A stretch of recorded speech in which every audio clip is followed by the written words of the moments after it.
Alright, first I would like to tell you about the meaning of puja. There are two aspects. One is the aspect that you have got your own deities within yourself, and these deities are to be awakened within you. Deities are the different aspects of one God. So on one side you have the deities, these the aspects of God which are all the time awakened. On the other side you have your own deities which are sometimes awakened, sometimes half awakened, sometimes sleeping, and sometimes sick. So you have to use two methods. One, to please the deities of God and to ask them to bless your deities, or to ask them to awaken your deities. So by doing the puja means when you offer anything that you have got, to offer anything that you offer is say flowers. If you want to offer flower to God, you don't have to speak anything. You have to just offer that this is for you. Anybody can understand offering is for that. You don't have to have even a tongue. Even if a blind man is there, if he wants to give you something, he can just give you like this, and that expression is sufficient for anybody to be convinced that it's an offering. You don't have to say anything about it. So now when you offer a flower to God, even if you don't say a mantra, it is offered, alright, is given.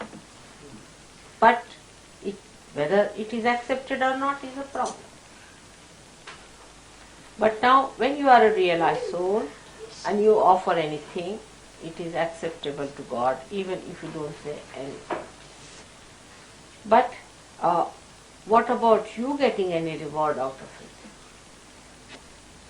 After realization, when you offer anything to God, He accepts, because it's coming from a realized soul, so He accepts. Now, how do we get blessed by Him? By giving a flower to God.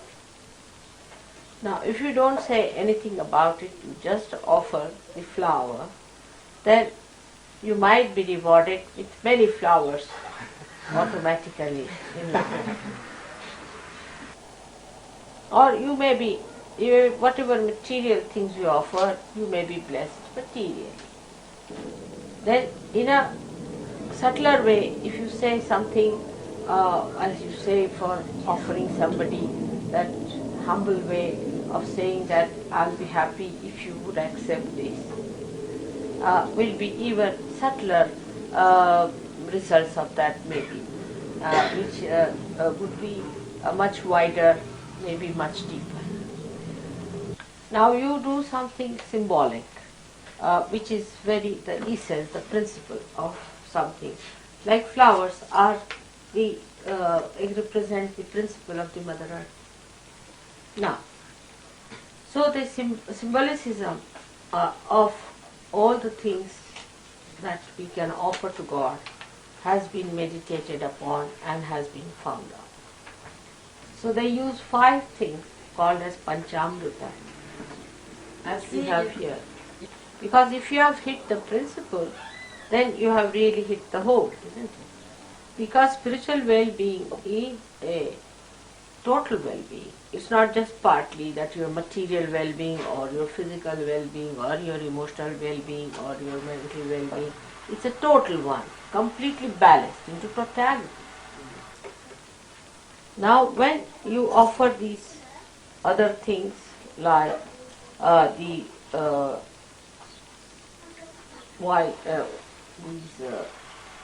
we call them akshatas, these with the uh, this what do you call it? Turmeric. Turmeric rice. See this yellow thing. You see? When you offer this, you know the yellow color is that of the Swadhisthana chakra. And rice is very dear to all the gods. Now there's a trick in it because it's a human trick. Gods are fond of rice. So they put turmeric on it. Means that we offer to you a rice which is yellow colored, means you should give us blessings of our creativity. When you eat it, more creativity will flow and we'll be blessed by that creativity. It's a trick. The whole thing of puja is the trick of human saints. You see, how to trick God to give more blessings. But whatever God likes has to be auspicious and holy. So ultimately it works out for the holiness of saints and their simple hearts. Now the puja cannot be done by a person who is not a realized soul. A person who preaches also has to be a realized soul. The one who does namaz has to be a realized soul. The one who prays has to be a realized soul. So all the utensils that are used are to be worshipped in a way that they are to be holy things. They are to be respected things. You cannot use anything, say the one you are using in the bathroom, and use the same thing for the puja. It is absurd. Three things are very important. Is a ghata, this one is the vessel. Vessel that contains the kundalini, the vessel that contains the primordial desire within us to get to God is first to be worshipped, our desire. Is the ghata, is the one made here. And on top is called as a Shriphala. Shriphala means this also has got water in it, if you see. This coconut has, this represents, the coconut represents the same thing. Now in the subtler form, it is the water of all the rivers of the world, rivers. And the coconut is the water of all the oceans. The water from the ocean or sea rises through the tree trunk of the coconut and becomes sweet water in the coconut. It's a symbolic thing. So this is the vessel called Ghata Puja. This is the Ghata Puja. Now I don't want to go to details today because we have to talk about Ganesha. The same is, now that is water, alright. Then we have to worship Ghanta and Shankha. These are two representing the sound.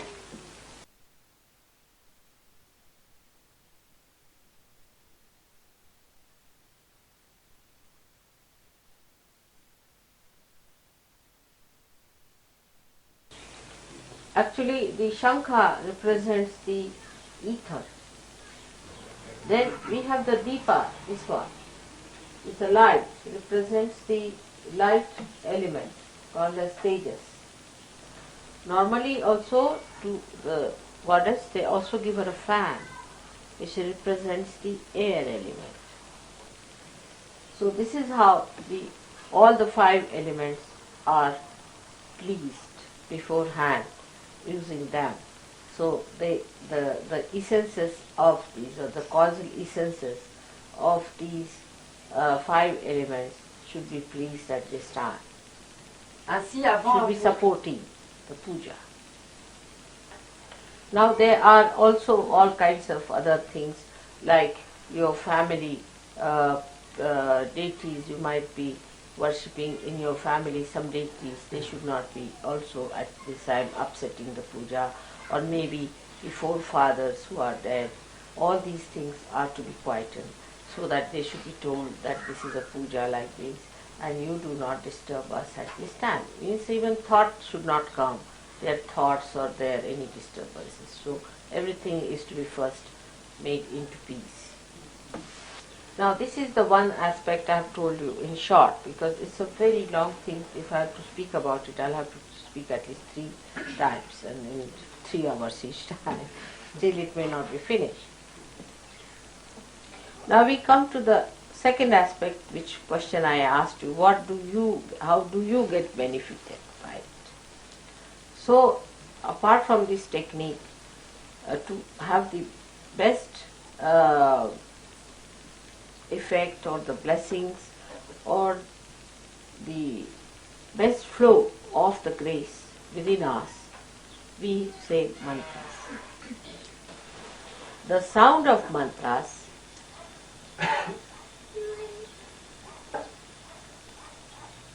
resound, echo into the being of God, and they are re-echoed on our chakras, and then the chakras start opening more.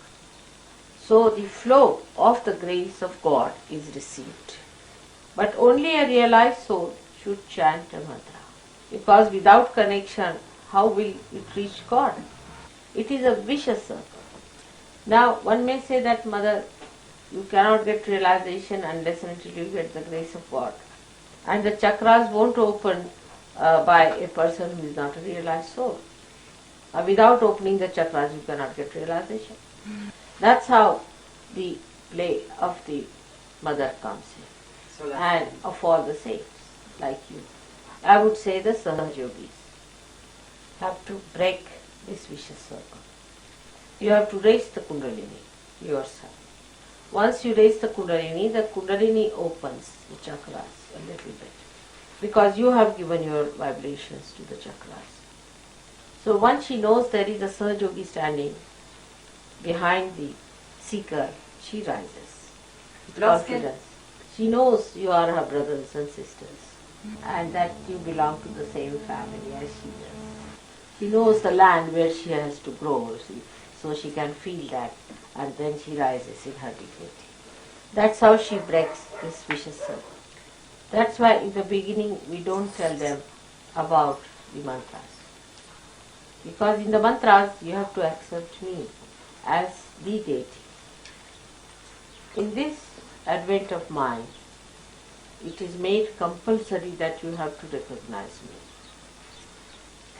Because this is very precarious, the resurrection time we can call it, or the time of your last judgment.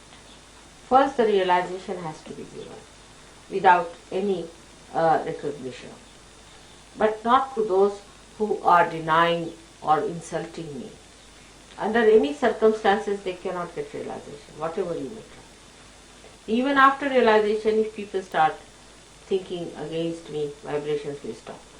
Because of Sahasrara. And the heart has to be completely in unison with me. Otherwise, Sahasrara is closed. Now those people who are simple, who are full of open hearts, you see, such people understand me very well and they just put me in their hearts. After realization, after going through the understanding of Sahaja Yoga through their mental activity, also the intellectuals understand me and recognize me in a little circle. After the puja, when they receive the blessings in a very blissful state they achieve, then they realize the value of puja also afterwards. Now in India, where the puja system has been traditionally coming and has been maintained quite a lot, they understand it without any mental processes. But when they meet somebody, an intellectual who has become a Sahaja Yogi, they can't understand them. They don't want to listen about it, the whole rigmarole of the whole movement of the brain. And some of them who try, you see, little westernized, they try, you see, they develop an inferiority complex. And they go to the left side. But there is no need to understand it with mental, to all the time analyze it through your mental process and then to understand everything and then become Sahaja Yogis with the heart open. It's rather very circuitous. But what to do? They have gone that way, so they have to come that way. Because even if they become Sahajogis, they start questioning and thinking about it and worrying about it. So the false people just mesmerize them and take advantage of that mesmerism.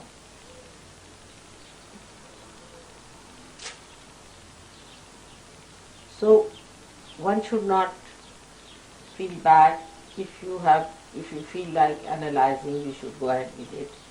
Because I cannot stop your speed. I am not going to mesmerize.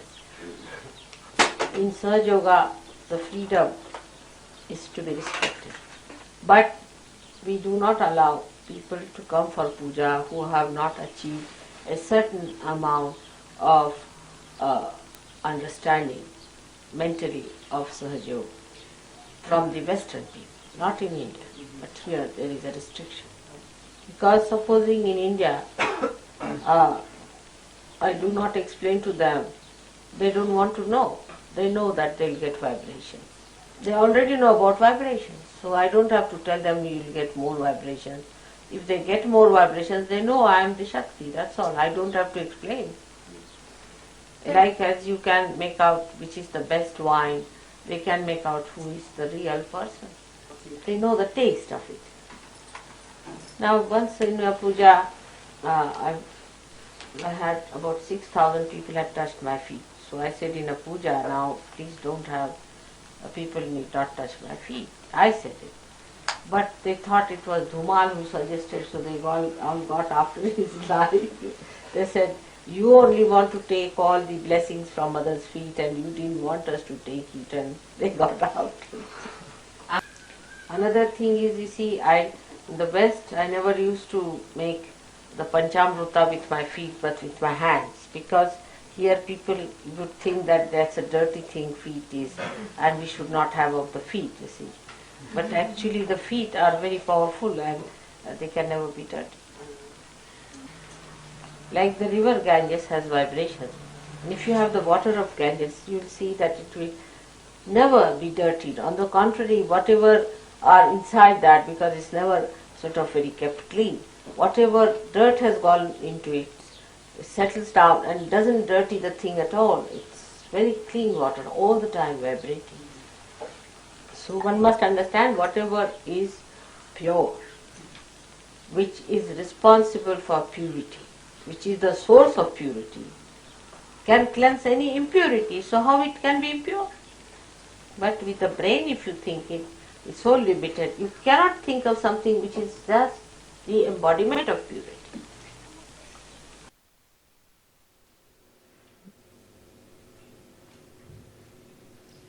Today, in the land of Sri Krishna, we are celebrating the birthday of Sri Ganesha.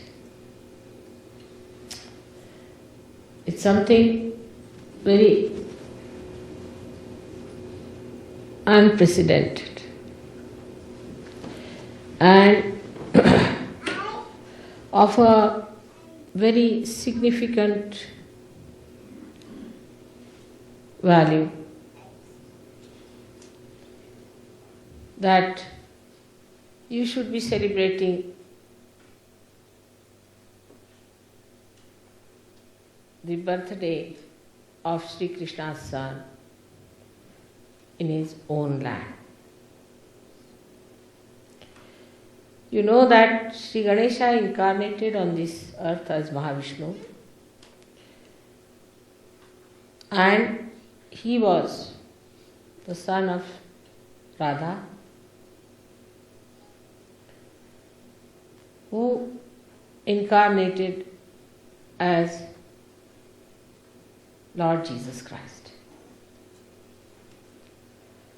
So by celebrating this birthday, today you are recognizing the greatest truth, that Lord Jesus Christ was the son of Sri Krishna.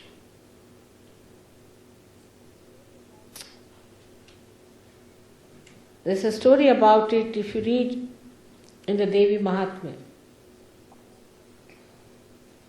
how this primordial child took a form of an egg, and half of it remained as Sri Ganesha, and half of it became Mahavishnu.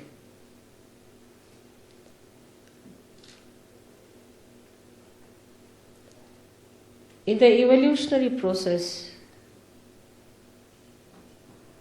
all these happenings of the antiquities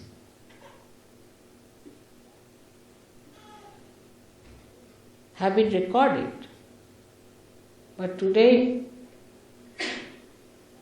I feel so gratified that on the human level people have understood.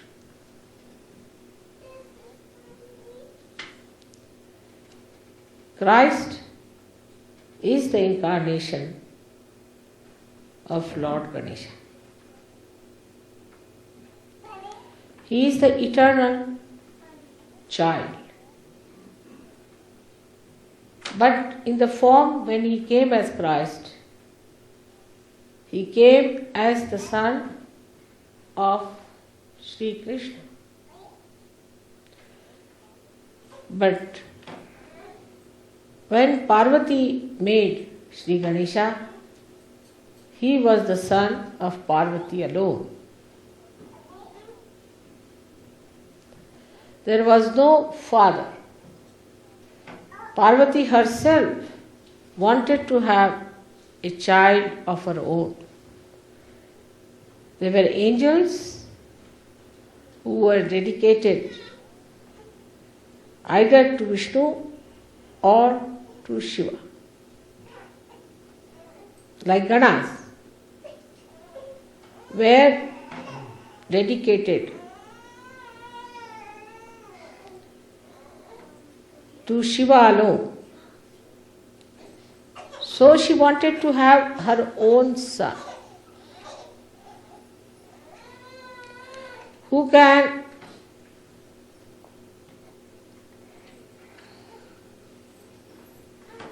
permeate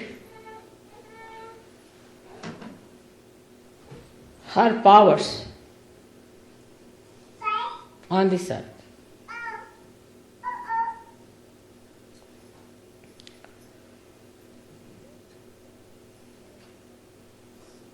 So to begin with, when the Shakti created this universe and Sadashiva was watching her creation, the first thing she created on this earth was innocence. And the embodiment of that innocence was Sri Ganesh.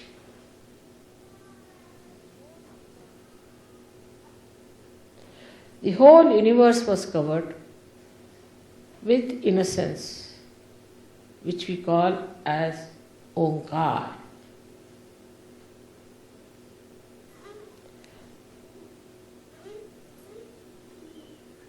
This innocence protected all the creation of the world and penetrated into all that is matter. Matter is innocent.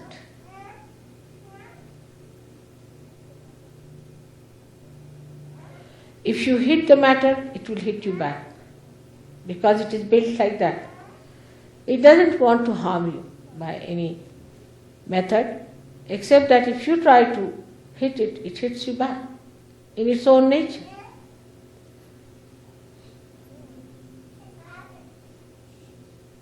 So it was called as Jada, the one that acts according to the built-in nature.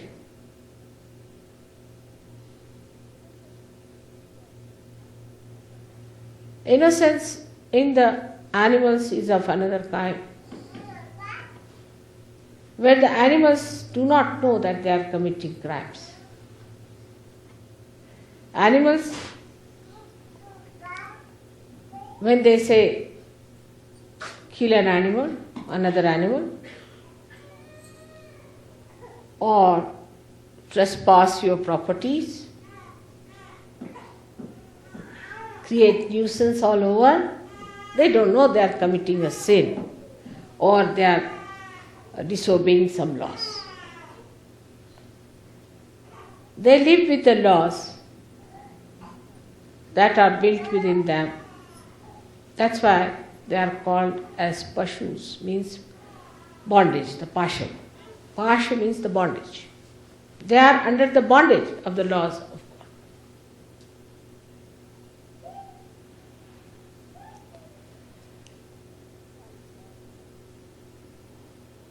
Sri Shiva is called as Pashupati. Up to that stage, the innocence remains intact.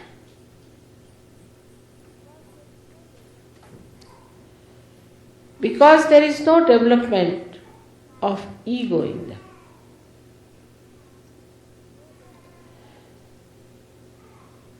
So they are innocent. A tiger may eat a cow, still he is innocent. Or an elephant may trample over a human body, still he is innocent.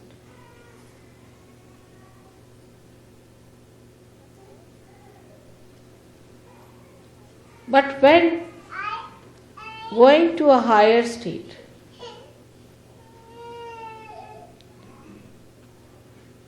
the Mother Shakti, the primordial mother, thought of creating a personality who will protect the innocence of human beings. Above the matter, above the animals, she created Sri Ganesha. And you know the story of Sri Ganesha, how he got the head of an elephant, symbolizing that Sri Ganesha, though he is a human being, he is like an animal as far as his head is concerned, that too of Sri Gajanana, in the sense that he has got the head of an elephant, which is the wisest animal in the animal kingdom. So in such a head which is innocent, ego cannot develop. There is no ego. It's an egoless state. But human beings were created in a different manner, and when carbon was placed to create amino acids, it also set in motion a new type of evolution in human beings, that at the Vishuddhi level, human beings raised their heads like this. Animals' heads are on the ground. So the energy flows downward into Mother Earth. But when man raised his head above against the energy of gravity, then a new complication started in the energy flow.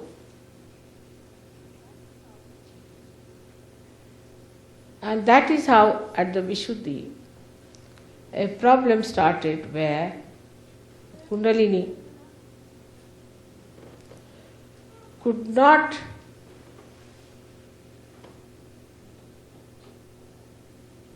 nourish or look after that problematic Vishuddhi.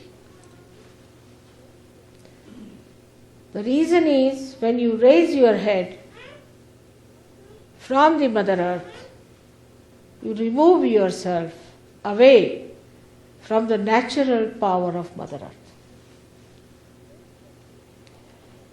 When you take your Vishuddhi upward like that, you see the result of that in this country, which is the country of Vishuddhi Chakra. That you started going to machines which are against nature, extracting the nature disturbing the nature by creating atomic bombs, by changing the atom, breaking it. That means you went against the nature itself by raising your head. But if it was done in complete surrender to God, with your bent head towards the Mother Earth, it would not have harmed. But when you completely cut off yourself from that nature, which is so bountiful, which is so gracious. Yesterday you saw the beautiful pictures of the nature that surrounds you in this country. Such a rich country like America, without any gratitude towards its creator, raised its head upward. That's how the Vishuddhi problem started coming up. In every walk of life, the whole social structure was built up to fight the nature, not to go along with the nature. So the first attack came on the innocence itself, on the Muladhara itself. So the natural ways of Muladhara were given up. Marriage system has been here much before Christ, much before Abraham, much before Moses. And a sanctified marriage which was blessed by the society was acceptable since long. But man in his arrogance raised his voice against the marriage, against the natural way of leading a life of sanity. If it was natural to be the way people lead their private life, why do they get all kinds of diseases? If you are a natural person, you don't get any diseases. Because you are anti-nature, that's why. In this country, how many men and women were murdered for jealousy? If it was natural to be in love with 10 men and 10 women, then why jealousy? You should be happy, it's very natural.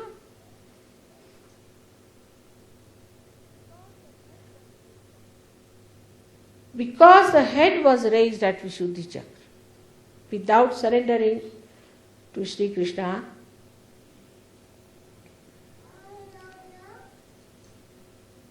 anti-life, antibiotic atmosphere started growing.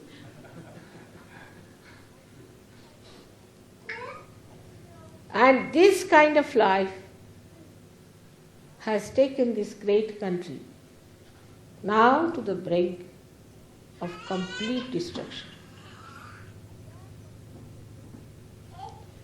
The attack of innocence is the greatest weakness of this country. Not to value the power of chastity and a chaste life is the biggest mistake that was created by the people who started all kinds of trends and fads. Ganesha is the root of creation.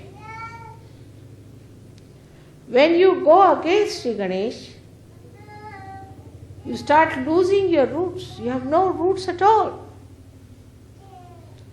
Then you get drifted into anything stupid, anything new that comes up. So much so that a person like Freud was worshipped and they forgot Christ, who said, "Thou shalt not have adulterous eyes." Ganesha to that level that even the eyes have to be innocent. There should be no lust in your eyes.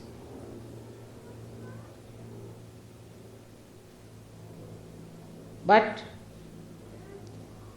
arrogance made them feel, what's wrong? What's wrong in this? What's wrong in this? Now the whole country is facing a great crisis because of arrogant enterprises. Still, they make a martyrdom out of all that is destructive.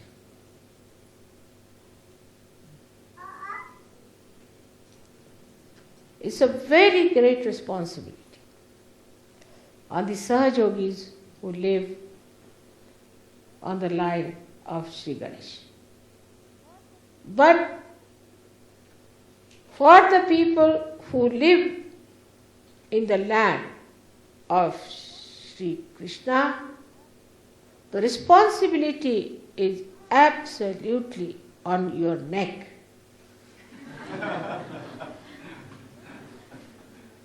And you can't get out of it.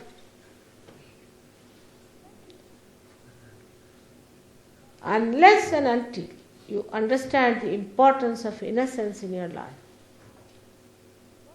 You cannot save this country, whatever I may try to do for it. It's only you who are going to save it. It's only you who are going to make it. When the Kundalini rises, Sri Ganesha is awakened in you. The Ganesha whom you never respected slowly comes up from his slumber, out of the hurt and the injuries inflicted on him. Still he stands up, but still weak. How are we going to nourish it? How are we going to look after its growth?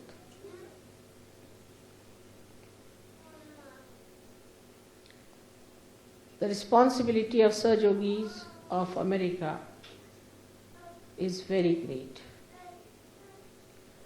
They cannot cheat anymore themselves. They cannot be satisfied with their arrogance. The mistakes have been grievous.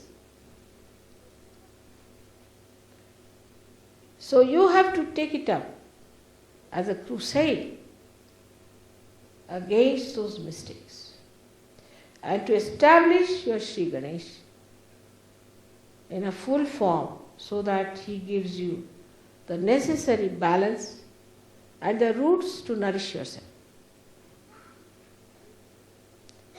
It is shocking first. You just can't understand. It is impossible See how you could accept such absurd ideas. How you could take to such funny things which are obviously horrid.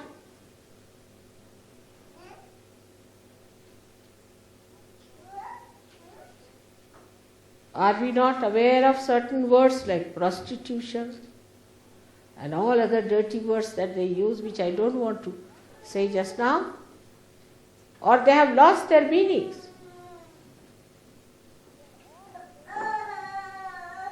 We were all aware of it. We all knew about it. Haluna, come on. Don't do that. Stay. You should not. When I am speaking, you must keep quiet, all right? Have we lost all wisdom from our minds that we cannot see what we have done to ourselves? We have no self-respect.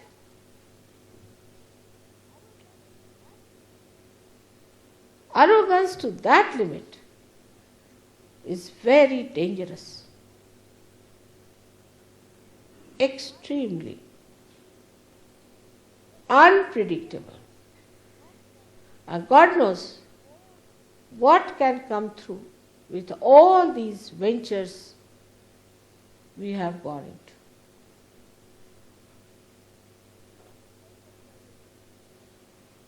I would say for Sahajogis, I have given some instructions with people how they should respect their privacy of life.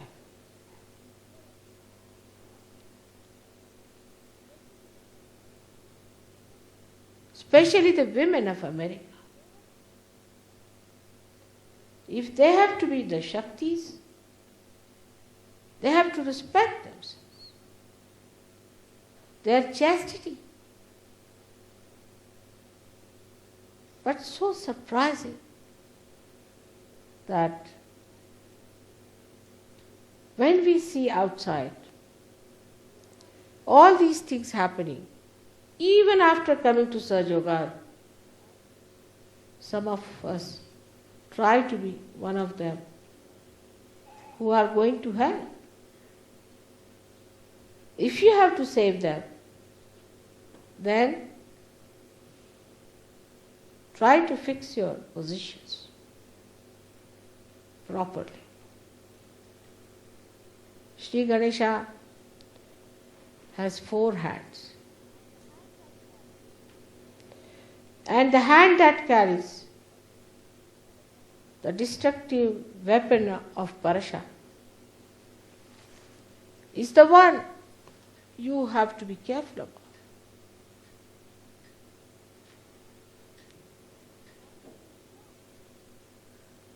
That is his job. And if you neglect him, that force will act. And act so vehemently that despite your realization, you may not be able to save yourself. Do not take your realization for granted. Unless and until your Ganesha is settled, your realization has no meaning at all. Watch yourself. Have you got adulterous eyes?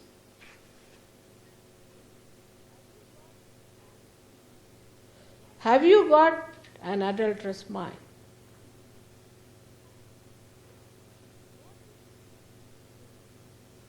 What is your expectation about Sahaja Yoga? So many think that in Sahaja Yoga, God blesses you, then you must get a good amount of health, money, and position, power,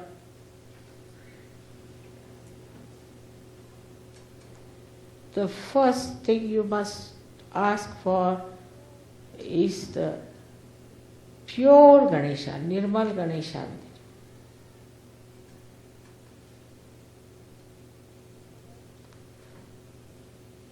Oh Mother, please give us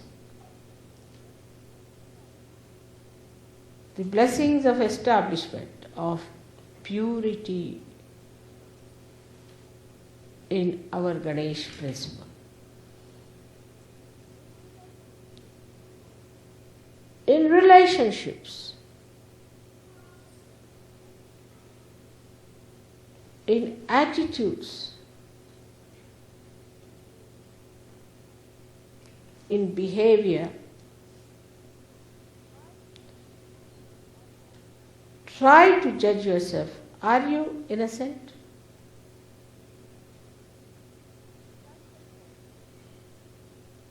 Christ has said, anything against him may be tolerated, but nothing against the Adishakti.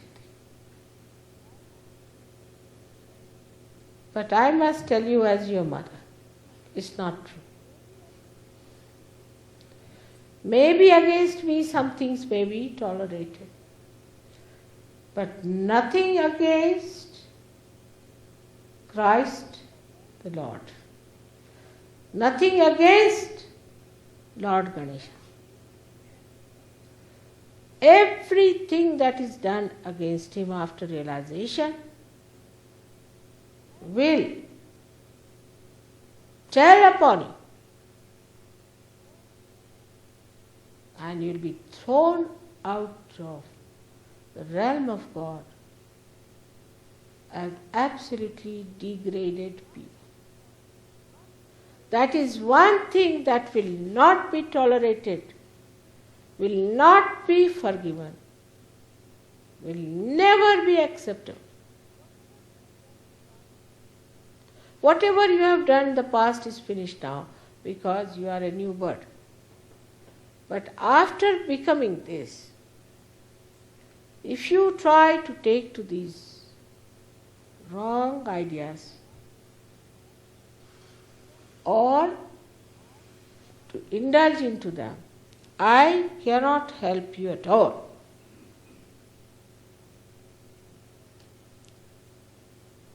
After all, Sri Ganesha is my son,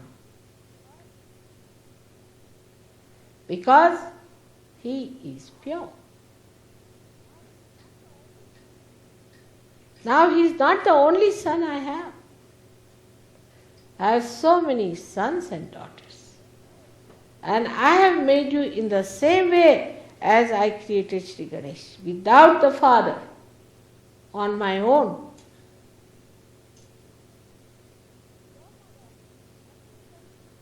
To your mother, nothing but purity of heart and purity of your body is going to please.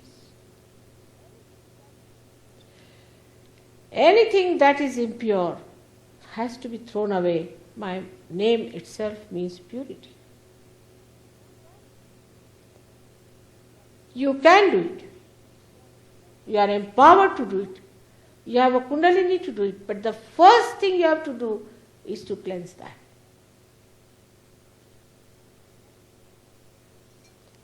And the rest, you don't have to worry. Sri Ganesha will look after it. One chakra you keep clean, the rest is looked after. All your incurable diseases, right from all muscular troubles like myelitis and all that, all your incurable diseases, right from cancer onwards, all your psychosomatic problems, right from schizophrenia and everything, come because of the disturbance in Muladhara. When the roots are not all right, how can you cure the tree? If the roots are all right, then any medicine can reach any center, any area, any place, any fruit.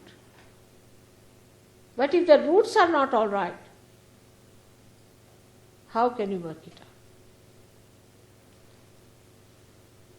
Today you have called me here to worship Sri Ganesha within me.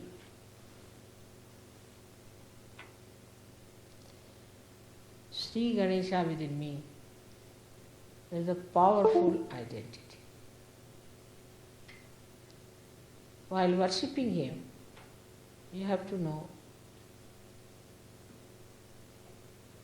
that such a powerful thing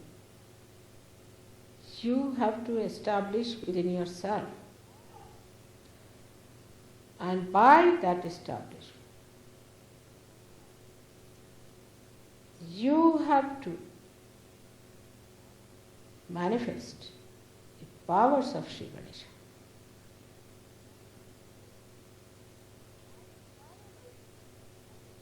And the power of Sri Ganesha's greatness is auspiciousness.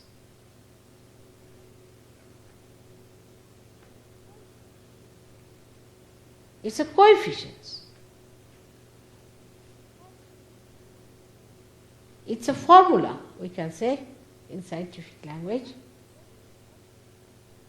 that emits auspiciousness.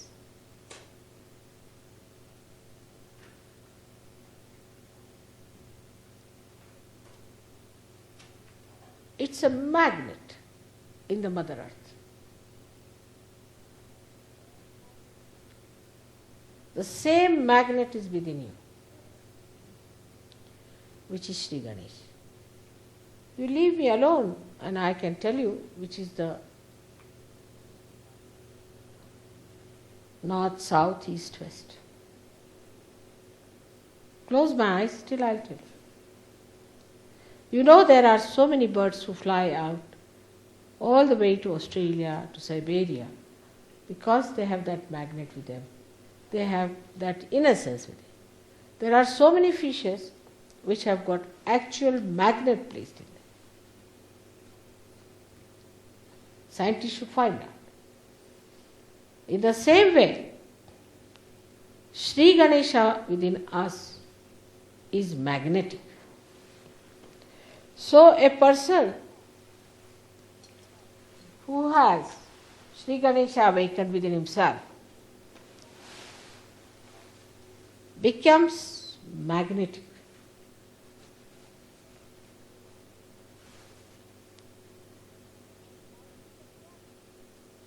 And magnet attracts the steel, not dried leaves, does not steel. And steel is like the Guru Tattva. The man with the steel, say, man of steel, a person who has character, conviction, and who cannot be dominated by temptations is a man of steel.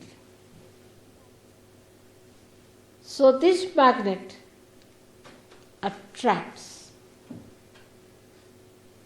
the steel.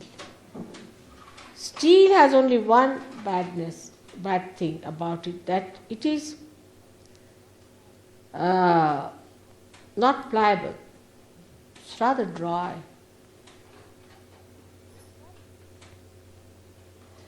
But the magnet attracts means it creates that special quality in the steel that it moves towards the magnet.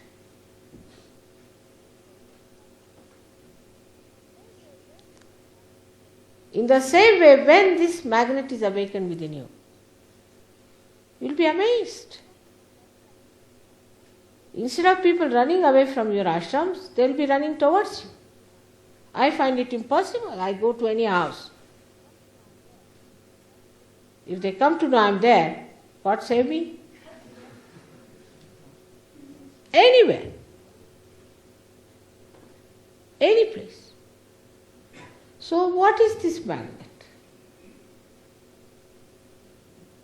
It's pure love. It's pure love.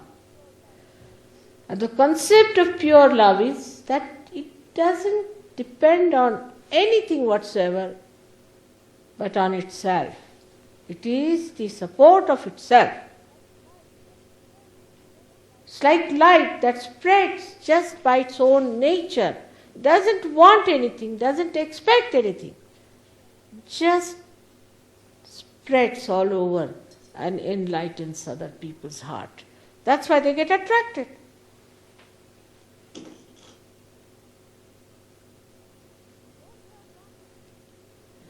Those who have not even seen me, those who have not even known me, just with my name I have seen.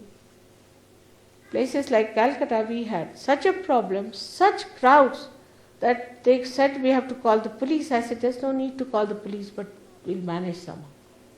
In Pune, we had such crowds that the fellow who gave us the hall got a fright. He said, Mother, I'll give you a very big area where you can sit down in a big open place, but I am sorry, my hall, all will be finished. I said, you don't worry. Everything will be in proper place. We had such crowds that people were sitting on the ground, on the staircase, everywhere. And till I spoke, nobody moved an inch. You see, like a picture. And I spoke for 1.5 hours. Just like a picture. No movement of hand, feet, eyes, nothing. Just sitting like a picture. And the gentleman who owned that hall had never seen such a thing before. Throughout for 1.5 hours, no movement of any kind. What is it that working? Is the magnet. Even if you are the steel, it will attract. But if you are a magnet, then it will attract in such a way that it will never leave this magnet. So for yoga, it is important that you fix up your magnets of Sri Ganesha, who is the childlike personality.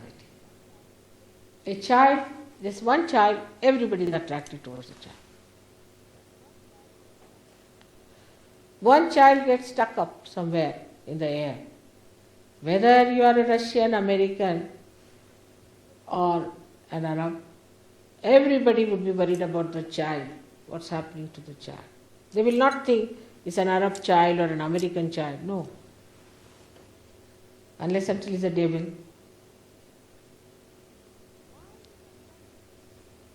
Why this attraction for children? Because their magnets are intact. Their ego has not yet developed. Our ego had to develop because we had to decide in our own freedom what is right and what is wrong. So the ego developed was all right. Up to a point we should have developed our ego. But we overdeveloped it. And overdeveloped it. Overlapped the superego also. No conditioning. Nothing. We'll do whatever we like. Today we are wearing a half pant, tomorrow we'll wear a long pant, all right? Then we'll cut our hair or we'll do this, we'll do that. No conditioning of any kind. All superego was also covered. Ego.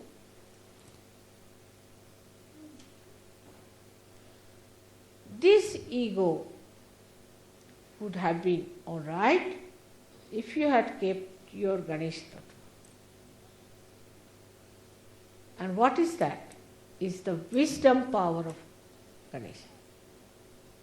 The second power of Ganesha is that he gives you wisdom. If you see a farmer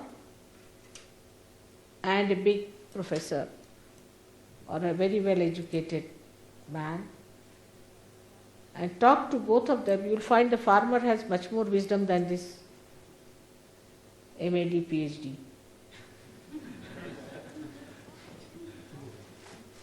Why? Because he deals with Mother Earth every day. He knows the living process. He knows about the innocence of the Mother Earth. So an innocent person is the wisest among. A child who is innocent is much wiser than 10 ego-oriented people.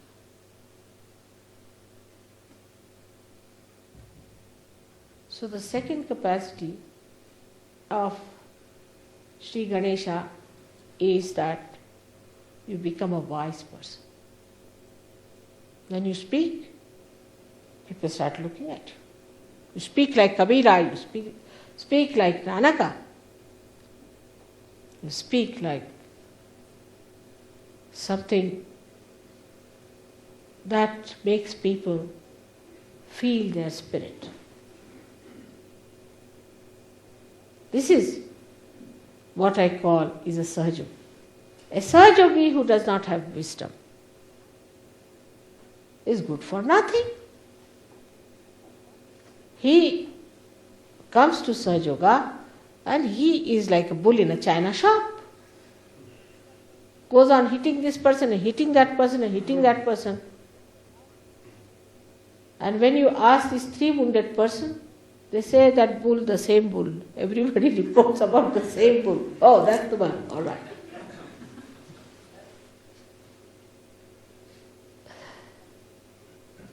So it grants you wisdom.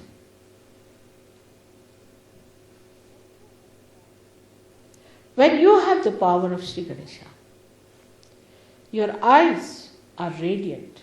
You get a spark in your eye, a light in your eye. When he is enlightened in you, then you cannot look at anyone with lust and greed. But this glance is so powerful that even one glance is sufficient to purify thousands of people.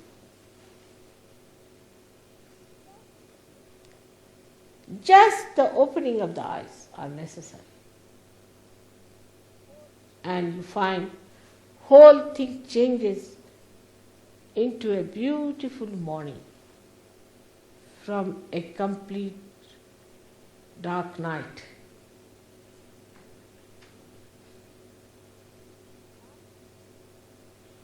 Glance can awaken the Kundalini. The mother Kundalini cannot move unless and until Sri Ganesha gives the permission. He is like the vice chancellor sitting on all the chakras. He has to certify, all right, fast, go. On every chakra.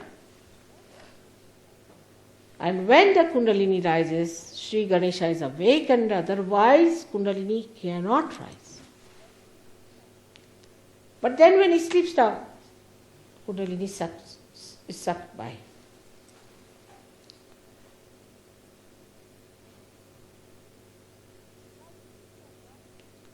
Now we think we have lost our innocence. That's not easy to be lost. It is not destructible. Only thing, what you have done is to cover it with something that cannot allow Sri Ganesha's principle to manifest in us. You have pushed it down. You have brought pressure on it. You have brought loads and loads of nonsense on it. That's all. But it never dies. It is an eternal principle of the whole universe.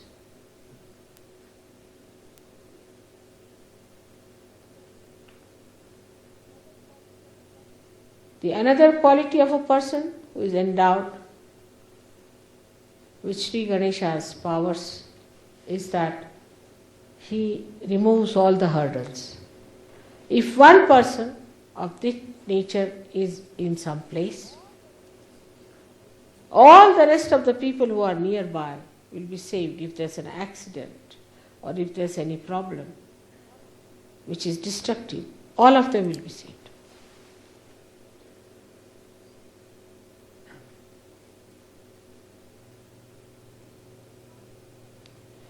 You will find this happening too. He being the Ganapati, he is now the master of all the Ganas. He guides you. Sahaj Yoga cannot work out without Sri Ganesh. He is the one who is Sahaj. He is the one who creates all spontaneity of the world. He is the one who takes you to the right path. He is the one who gives you everything easily. He is the one who creates all the chamatkaras, all the magic, all the miracles of the world. He is the Ganapati. He is the one who is sitting on Ganas. In the sense that he is like the king of all the Ganas. The one who has pleased Sri Ganesha has pleased all the gods and goddesses. Because all the gods and goddesses are pleasing Sri Ganesha. So what is the need? And Sri Ganesha is very clever. He knows. Please. His mother is the only simple thing he has to do. To have all the powers of the world. Just keep the mother pleased.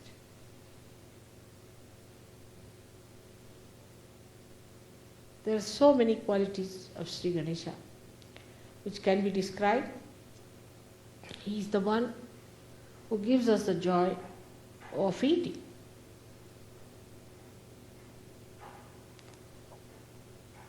If you eat some food, you may like it, you may not like it. But he is the one who will tell you this is made by Sajogis, it's made by your mother. That means he gives you the taste of love in the food that is good for you. Because he is love. He gives you the ideas how to express your love. Once they asked me to sing a song. I used to sing very well once upon a time. But then after lecturing so many times, you see, I think I lost my voice. I couldn't sing well. I thought so. One day they asked me to sing a song and I thought of some song and sang to them. And after a year or so in a program, they said, Mother, we want to sing you a song. This was a song unknown to everyone. I don't know from where they got it, from where they made the tune. They started singing the same song. And such joy, it all became waves of tears in my eyes. I couldn't control my joy. Now all this feeling of joy comes from the devices produced by Sri Ganesha. He's busy creating relationships, beautiful. How? In a birthday, a child's birthday, what do we say? All right, so tomorrow morning, there's a bird is going to drop a present for you. And then the child gets up and sees, there's no bird. It's only Ganesha who has given that. We can say he's a Santa Claus. He gives you ways and methods and he tells you how to delicately build up relationships, pure relationships.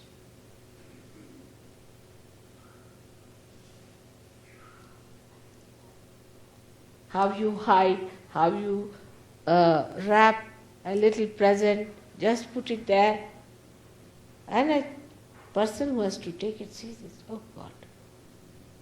And then you see that flowers,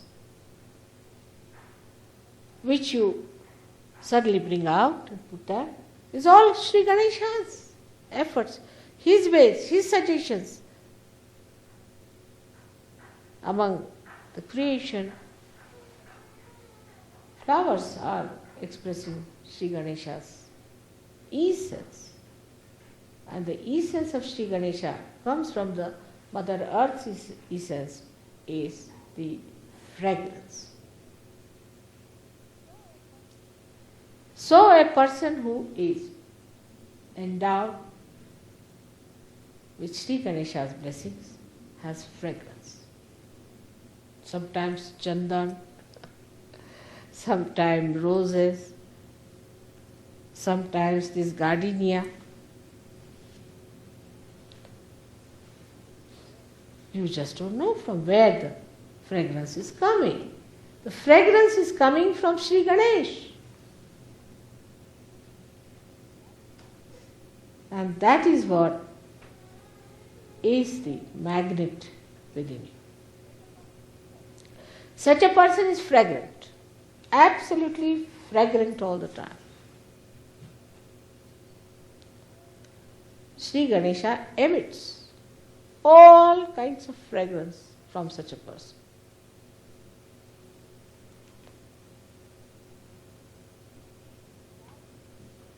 And that you can only feel when your Sri Ganesha is all right.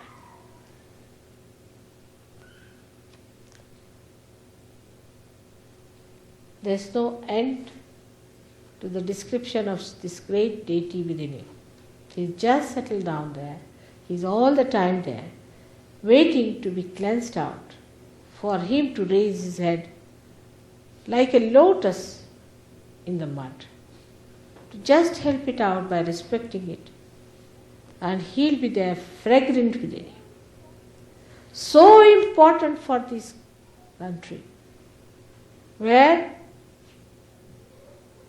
we have raised our head without surrendering it to the Virata, to the collectivity, to Sri Krishna. We have raised our head with Sri Ganesha. We bow down our head for all the bounties that God has bestowed upon us. All arrogance will disappear at the lotus feet of Sri Ganesh. He'll give us wisdom. He'll give us sense to understand. He'll give us power to overcome our arrogance that is within us. He is the one who is the giver of knowledge. He is the one who has given us light. Many people in India also worship Sri Ganesha. Go on, Sri Ganesh, Sri Ganesh, Sri Ganesh, Sri Ganesh. And do all kinds of funny things. That's like cheating yourself unnecessarily. It's so simple to establish Sri Ganesh within you. But understand that it is vital that you people who are Sahajogis should establish Sri Ganesh, which is a silent power within it. It doesn't talk. It's a silent power which acts. Just a power that's dynamic, without any noise, without any show. And that is what I would say, that today, when I have said all these things from my heart, you, the Sahajogis, will establish Sri Ganesha within you. And from you, you will emit such powers that others will be able to establish their Sri Ganesha in this country. May God bless you.